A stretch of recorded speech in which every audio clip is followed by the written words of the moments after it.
আগামী ৩১ জানুয়ারি থেকে ২ ফেব্রুয়ারি নির্ধারিত সময়ে বিশ্ব ইজতেমা পালন করার ঘোষণা দিয়েছে আলমী শুরার সদস্যরা। সাতপন্থীরা ইজতেমা করতে চাইলে কঠোরভাবে প্রতিহত করা হবে বলেও হুঁশিয়ারি দেন তারা। বৃহস্পতিবার সকালে সংবাদ সম্মেলনে আলমী শুরার মিডিয়া সমন্বয়ক হাবিবুল্লাহ রায়হান এসব কথা জানান। তিনি বলেন, গতকাল বুধবার সংঘর্ষে তাদের ৩ জন সাথী মারা গেছেন। এই ঘটনায় হত্যা মামলা করা হবে। হাবিবুল্লাহ রায়হান বলেন, মাওলানা সাদের অনুসারীরা প্রশাসনের আদেশ অমান্য করেছে। সাতপন্থীরা যদি ইজতেমা মাঠ দখলের চেষ্টা করে তাহলে সাধারণ মুসল্লিরা তাদের প্রতিহত করবে। ইজতেমায় সাধারণ মুসল্লিদের মধ্যে কোনো প্রভাব ফেলবে না।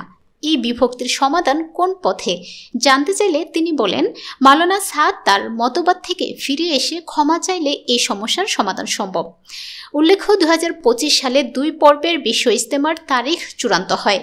প্রথম পর্ব ৩১ জানুয়ারি থেকে ২ ফেব্রুয়ারি আলমী শুরার অধীনে হবে এবং দ্বিতীয় পর্ব ৭ থেকে ৯ ফেব্রুয়ারি সাতপন্থীদের অধীনে অনুষ্ঠিত হবে।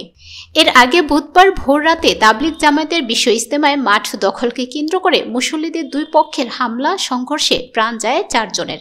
এই ঘটনায় আহত হয়েছেন শতাধিক।